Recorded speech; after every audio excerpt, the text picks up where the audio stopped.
Tignan nyo to. Akala ko nung una, ordinary yung Converse lang. Hanggang sa nakikita ko yung presyo online. Tapos nandito lang ng 880. May mga rare at jackpot na sapatos pa ba ngayon sa ukay? Kung meron man, sulit pa ba bilhin? Tara, samahan nyo ako dito sa pinakamalaking ukayan dito sa Cubao. Sakto, new arrival sila. Siyempre, simulan natin sa malupit. Meron dito, New Balance 2002R. Dumadalas na to ngayon sa ukay. Sa totoo lang, hindi lang to yung nakita ko dito. Ito pa, oh. Tsaka, ito. Alam ko nakakuha na rin tayo ng ganito dito dati. Tapos nilinis na rin natin. Kobe ba to? Kobe! Maganda tong sapatos na to. Alam nyo naman si New Balance, yung R, pag naglalagay siya, ibig sabihin remastered. Kasi galing to sa MR 2002 na nirelease noong 2010. Pero kaya pumuputok ulit itong sapatos na to kasi nagkaroon siya ng collaboration kisa Lehe Bembury at Bape. Jamorant? Ikaw ba yan? Jamorant nga. Aray mo! Wow! Chanel. Ito yung Chanel fabric and laminated. So far, kompleto naman yung details niya. Yung mga logo, kompleto. Yes! Yung outsoles lang ang hindi kompleto. Actually, ang hinahanap na natin ngayon, yung mga rare at authentic na sapatos na sa ukay, mapapansin nyo, hindi natin masyadong sinasabi yung mababa sa 1,000 piso. Kasi kahit mataas na siya sa 1,000 piso, basta rare at authentic, Golden Goose. What? Meron siyang Golden Goose dito. Ano yung mga ganitong sapatos sana, 'di ba? Basta rare at authentic, kahit mataas na siya sa 1,000 pesos, kukunin natin. 680 lang? What? Okay. Kasi isipin nyo nga, nung nakaraan sa AM, di ba, nakabenta tayo ng 550,000 na backpack kay Boss Carlo Ople. Tapos may isa pa tayong naging deal na 250,000 naman ng Louis Vuitton Air Force One. Oy! Hoy! Converse na 7-piece court high, pale patty, midnight navy. Check ko muna. What? Authentic siya, size 8.5.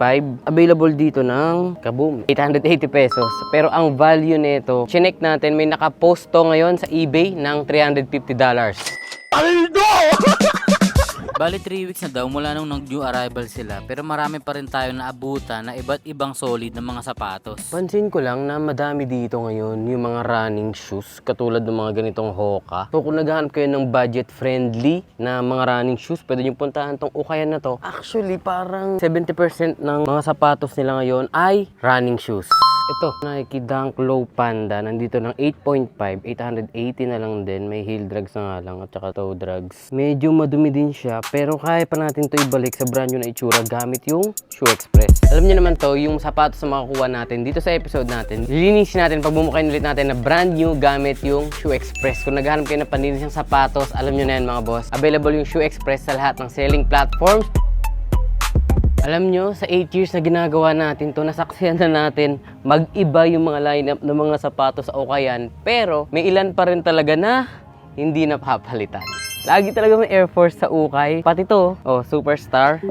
Medyo madilaw nga lang yung midsole nito, hindi na nga medyo sobrang dilaw. Pero yung mga ganito, kaya pang ibalik yung dating itsura nito, gamit yung Shoe Express na sole booster. Pag binili nyo yun, may kasama na yun na gloves. Tapos may instructions na rin sa likod kung paano gamitin. Ito, 2002R ulit to. Diba? Ang dami talaga nilang 2002R. Hindi nyo to, sa malayo mukha siyang Nike Vaporfly.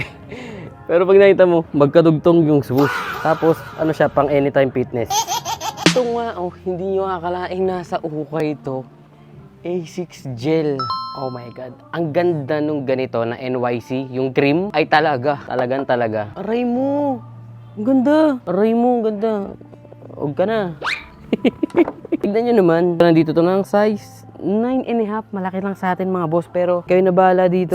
Sobrang laki na itong ukay na to. Ito nga yung nasa may General Romulo Avenue, katabi lang to ng Cubao Expo. Hindi din natin mapapakita lahat ng sapatos kasi kita nyo naman kung gaano karami yan, ilang layer yung lagayan, pero halos lahat naman ng brands na available. At meron ding mga collaboration sneakers na katulad nitong Puma collaboration with R. Samson. Alam nyo, sa mga nakapunta na dito, alam nyong solid itong ukayan na to. At yung mga pupunta nga, marami pa talaga kayong aabutan. Kaya puntahan nyo na lang dito sa may General Romulo. Tayo, iuwi na natin. Tara, bayaran na natin to, linisin natin at i-giveaway sa inyo. Sino makakuha na ito? Swerte! Ate? 880.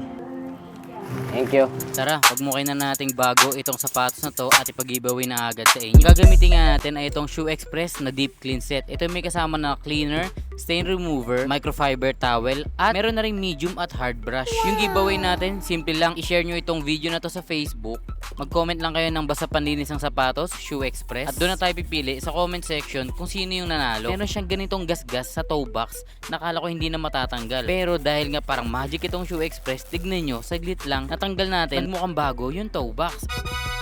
At yung ganito mancha naman sa midsole, dito na papasok yung stain remover. Meron na rin yung instruction sa likod na isi-shake nyo lang, ilalagay sa towel at kukuskusin yung stains at automatically mabubura yung stain na parang magic. Kung mananalo nitong sapatos na to, papadalan ko na rin ng isang bote ng Shoe Express. Ikaw na maglinis ng kabila. At kung naghahanap nga kayo ng panlinis ng sapatos, available itong Shoe Express sa lahat ng selling platforms. Gamitin nyo lang yung promo code natin na SHURENEW para makuha nyo yung 10% discount. At kung mahilig din kayo sa mga ganitong content kung saan naghahanap tayo ng mga sapatos na may value pa talaga sa ukay, at pagmumukay natin brand new gamit yung Shoe Express, i-follow nyo ako. At kita-kita nga tayo sa next episode natin sa Baguio.